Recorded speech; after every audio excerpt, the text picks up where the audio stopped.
Mi, mi equipo y yo expondremos la economía en la sociedad colonial, elaborado por el equipo 6. Claro. Bueno, yo les voy a hablar sobre las formas feudales originarias. Las monarquías centralizadas que colonizan a nuestro continente son las que cumplen con la tarea de poner fin a la anarquía feudal, ya que el monarca consideraba a los países su feudo. Consideraron la anarquía de América como una gigantesca empresa feudal y el rey era el dueño absoluto de las tierras y vidas. En la historia brasileña, la explotación y colonización estaban bajo el régimen de las dontarias o capitanias, organizadas por Juan III en los años que siguen a 1530. La Carta de Doacao es un documento que al capitán dontario le asignaba el rey un área vasta y sobre toda esa superficie el dontario era casi el señor absoluto. Distribuía la tierra en parcelas, fundaba pueblos, designaba autoridades, percibía impuestos, imponía penas a criminales, incluía también la pena de muerte. Podía esclavizar indios y enviarlos en venta a Portugal, transmitía por herencia a sus sucesores todos sus derechos. Todo esto a cambio de entregarse al monarca la quinta parte de los beneficios que obtuviera. No todas las colonias llegaron a poblarse, ya que los nativos no se dejaban doblegar por la fuerza de los dontarios. Bueno, el feudalismo y capitalismo colonial. Hay muchos historiadores brasileños han tratado de clasificar el régimen de las dontarías. Unos dicen que es típicamente feudal y otros alegan que es una estructura capitalista. Y bueno, ya sea feudalismo o capitalismo, cada uno de ellos tiene sus acentos que permiten diferenciarlos. Cabe recordar que en una parte de la historia capitalista se ven presentadas algunas características feudales, como lo son la posesión de la tierra, que el poseero o compañía aplica su ley sin apelación, que gobierna sobre la vida y bienes de las otras personas sin preocupación, y también inventan impuestos. Bueno, esto ocurrió en todos los continentes sin excepción, pero hay un hecho interesante, y es que las colonias hispanolusas de América no surgieron para repetir el ciclo feudal, sino para integrarse en el nuevo ciclo capitalista, que era el que regía en el mundo. O sea que la estructura económico-social de América era una homogeneidad de factores y características aparentemente contrapuestas. Siguiente, por favor. Bueno, el latifundio se vuelve un símbolo de riqueza y poder social. Esta es una forma con la que España le paga a sus conquistadores y halaga a sus favoritos.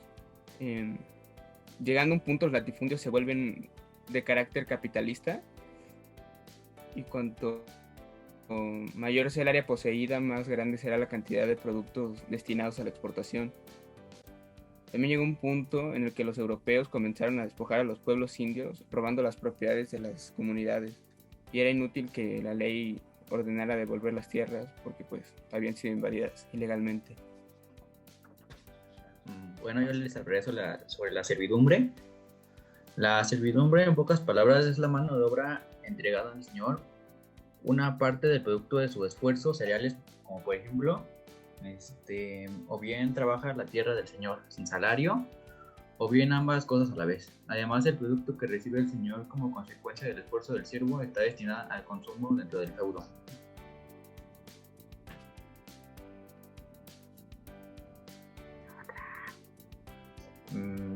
Después sigue la unidad económica cerrada. Esta se basa en autosuficiencia, fue una aspiración y casi un hecho desde sus comienzos, y así continuó hasta el bien entrado el siglo XIX. Esta, bueno, consiste en tener una autosuficiencia dentro de sus productos y el excedente los puede vender. Un ejemplo de estos puede ser la hierba, las maderas, las telas, los manufacturados. La ciudad y el campo. Cuando el feudo se encuentra en pleno vigor, como una unidad autosuficiente, la ciudad no prospera, ya que la residencia de los artesanos y comerciantes se encuentran fuera de la ciudad y la ciudad no tiene una manera de cómo sostenerse. No tiene razón económica de ser cuando las artesanías están instaladas dentro del feudo mismo y no produce nada para el comercio. Esto explica por qué en tiempos de Brasil colonial las concentraciones urbanas fueron muy raquíticas y escasas. A diferencia de las ciudades en Brasil, las ciudades en México y en Perú tuvieron un gran apoyo desde el principio de España, y en su principio hubo una gran cantidad de administradores, lo cual contribuyó mucho a dar forma y importancia a los centros urbanos como fueron la Ciudad de México y Lima, Perú.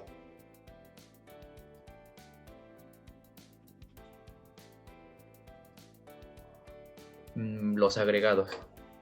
El agregado de la Edad Media es un producto feudal. El capitalismo engendra otro elemento distinto del desocupado. El agregado aspira no solo a trabajar nunca y a depender del favor señorial.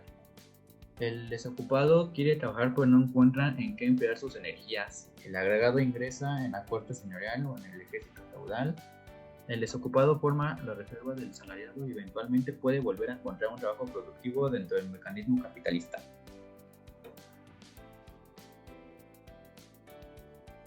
Ya después seguimos con el elemento de la configuración capitalista, la acumulación del capital.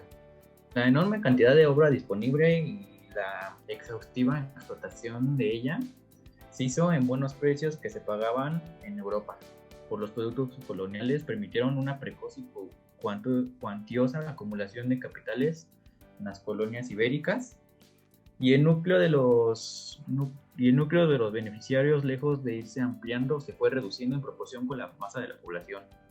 Como desprende el hecho cierto que el número de europeos y criollos desocupados aumentaría sin cesar.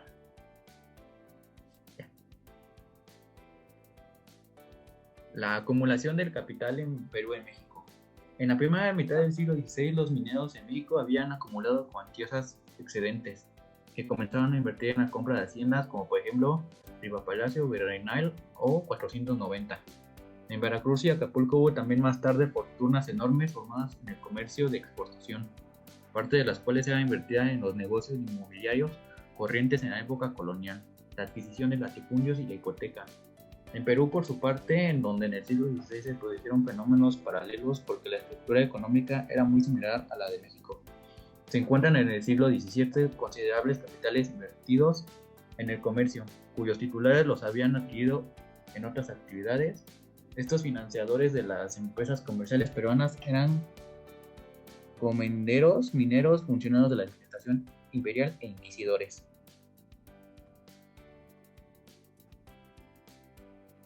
Y ya al final continuamos con el capital financiero. Desde el siglo XVI circulaban las colonias hispano-lusas, un capital financiero originario en la acumulación capitalista producida en las mismas colonias. Casi siempre sus titulares son individuos o entidades residentes en las colonias. En el transcurso del siglo XVII, el uso del crédito se ha generalizado en las más importantes zonas rurales brasileñas, y en México, en su cuestión, la mayor parte del capital de la iglesia mexicana estaba formada por dinero entregado en hipoteca. Bueno, yo les voy a hablar de la producción para el mercado. Una de las características de la economía colonial es la producción para el mercado, que desde los primeros tiempos del régimen hasta sus últimos días condiciona ella toda la actividad productiva. Las colonias hispanolusas no solo se incorporan rápidamente a la revolución comercial iniciada en Europa, sino que llegan a construir en un conjunto uno de los elementos más importantes. Por otra parte, hay síntomas. Bueno, no le cambies. Por otra parte, síntomas hay abundantes del grado de sensibilidad comercial que va precediendo el desarrollo económico de estas colonias, cuando se advierte que un producto colonial puede ser lanzado en gran escala al mercado internacional.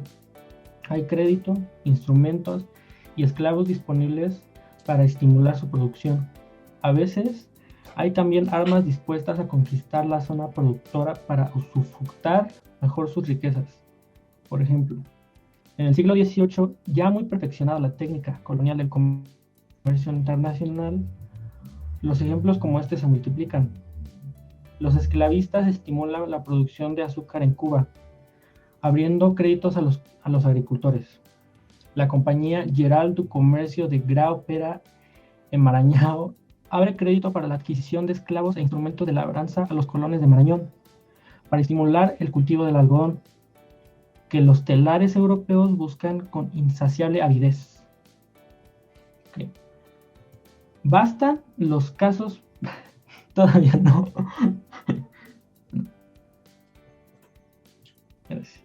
Bastan los casos expuestos para confirmar que la colonia hispanolusa forma parte fundamental del ciclo capitalista mundial y se desarrolla como complementaria de la economía europea, razón por la cual los productos más solicitados en el viejo mundo son los que mayor auge cobran en el nuevo.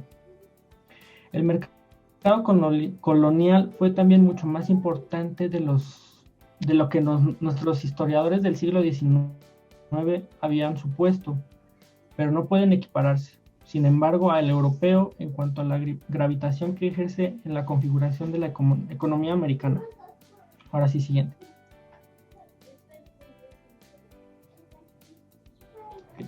El comercio. Primero, tenemos que mencionar que el mercado y comercio son distintas formas de manifestarse en un mismo fenómeno.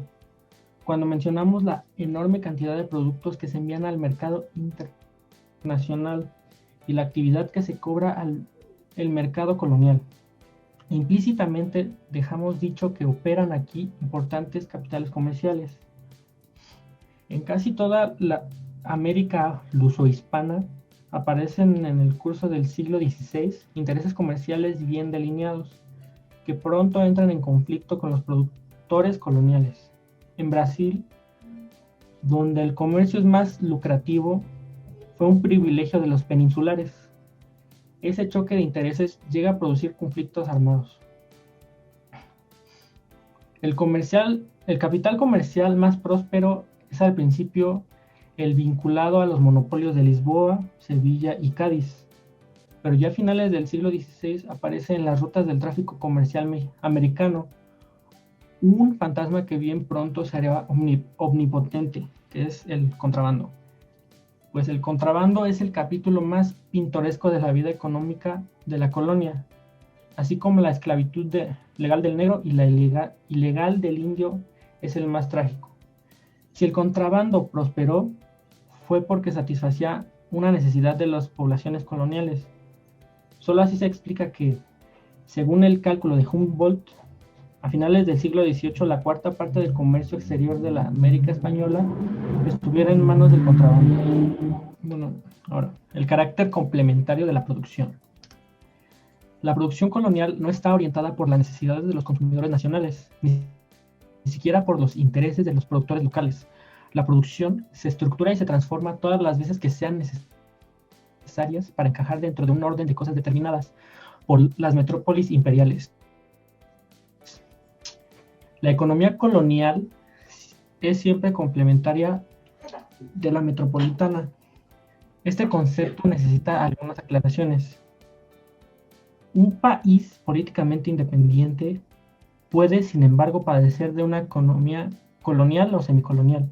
Por otra parte, la metropolítica puede encontrarse a su vez subordinada a los intereses económicos de otra potencia, y su política económica colonial estar dirigida a beneficiar a esta potencia más que a sus propios intereses. Siguiente, por favor.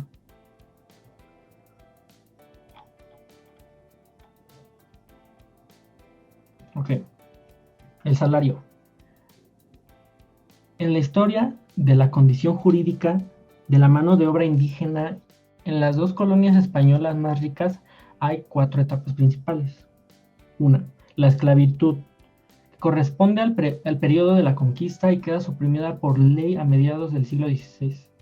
2. Encomienda de servicios.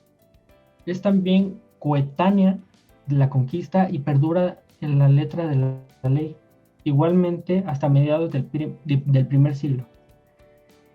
El indio encomendado tiene la obligación de realizar los trabajos que el encomendero le ordene. 3. Encomienda de tributos, que reemplaza la anterior. El encomendero, a quien la ley ya ha desplazado del lugar donde moran sus encomendados, recibe de estos un tributo en especie. Y por último, el 4, que es el salario. Pues comienza a practicarse a mediados del siglo. Lo ponen en práctica los virreyes Velasco en México y Toledo en Perú. Una forma de hacer ingresar a los indígenas en este nuevo régimen fue el de exigirles que los tributos de la encomienda fueran pagados en pesas, que los encomendados solo podían obtener mediante el alquiler de su fuerza de trabajo por un salario.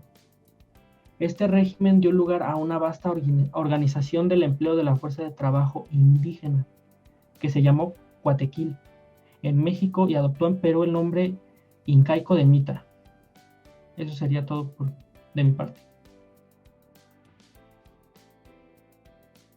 Bueno, yo les voy a hablar de la ciudad y campo, donde nos dice que en zonas rurales de Brasil se practicaba el tipo de economía autosuficiente, por el cual las ciudades no tuvieron existencia tan próspera como en otras colonias españolas.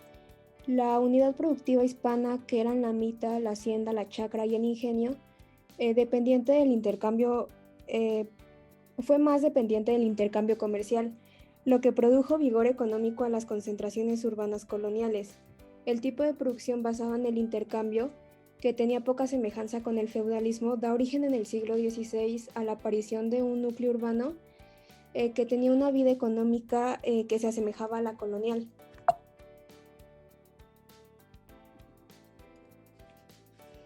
Este nuevo núcleo urbano es la ciudad alto peruana de Potosí, que se le otorga el título de Villa Imperial por Carlos I. Era un cerro con gran cantidad de metales preciosos para 1545, con gran existencia de indígenas. Permitió amasar fortunas fabulosas y los estadounidenses lo llamaban Bomb City. Tenía un crecimiento poblacional, ya que en 1573 contaba con 120,000 habitantes y después aumentó casi el doble con 200,000 habitantes. Con todo esto, Potosí representaba un bloque urbano, un núcleo español y caserío de indígenas, y fue un lugar que sirvió para explotar una gran cantidad de esclavos con el objetivo de extraer todos los metales que el cerro contenía.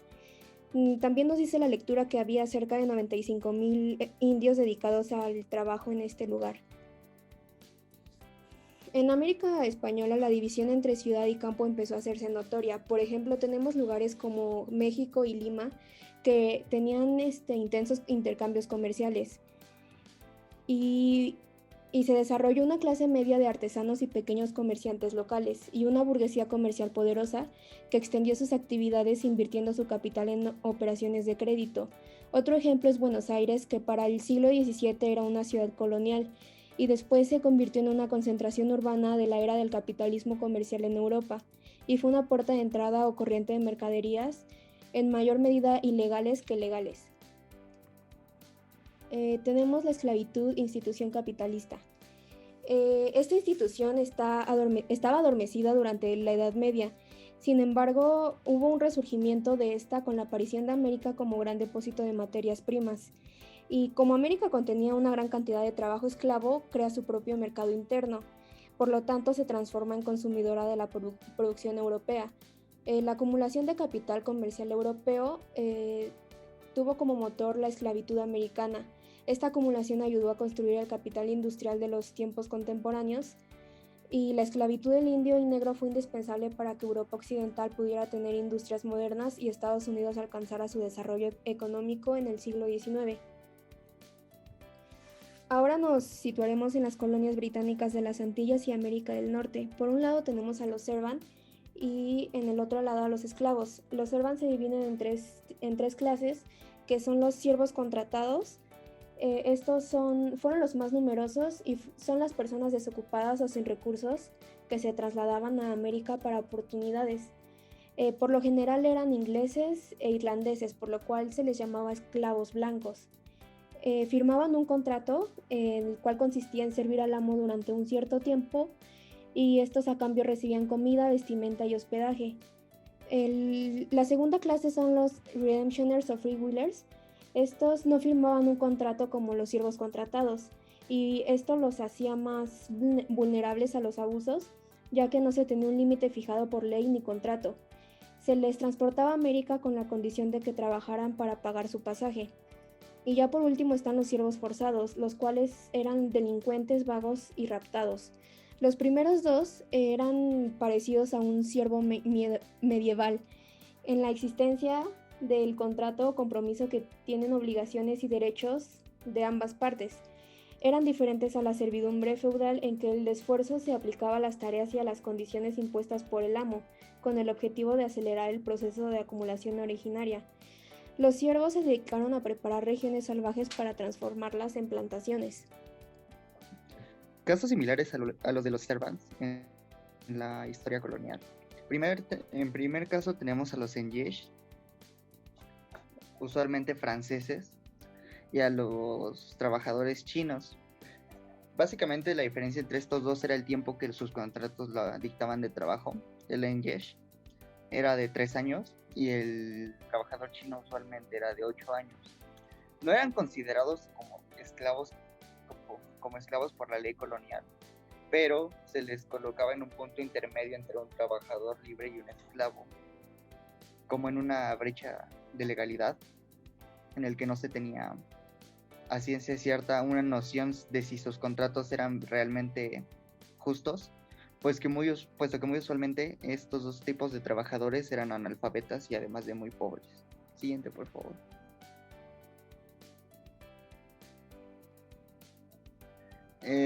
Ahora, la esclavitud legal en América podía ser para faenas domésticas o producción de mercancía. La siguiente, por favor. En este caso, la principal fuente de la acumulación capitalista de la empresa colonial se basaba en la producción de mercancías a través de la explotación de la mano esclava. Usualmente la explotación de esta mercancía era de materias primas que se destinaban al mercado internacional, y así se lograba un ciclo capitalista que permitía la acumulación de capital. Fases de la técnica esclavista. En primera instancia se estudiaban las condiciones del mercado y el tipo de actividad productiva.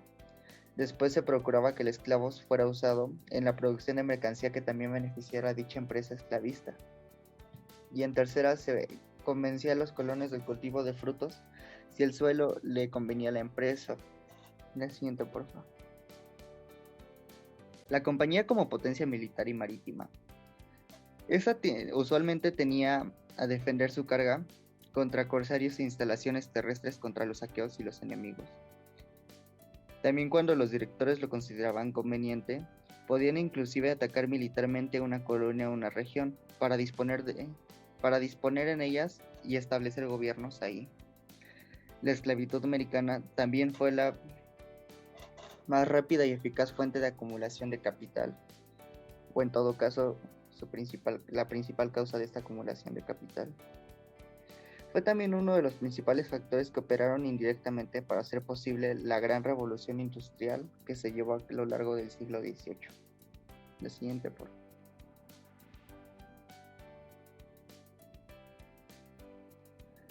Ahora, la economía colonial como capitalismo colonial. En este punto es claro que la economía colonial seguía los rasgos de una economía capitalista, ya que el régimen económico luso-hispano del periodo comunal no es feudalismo, es capitalismo colonial.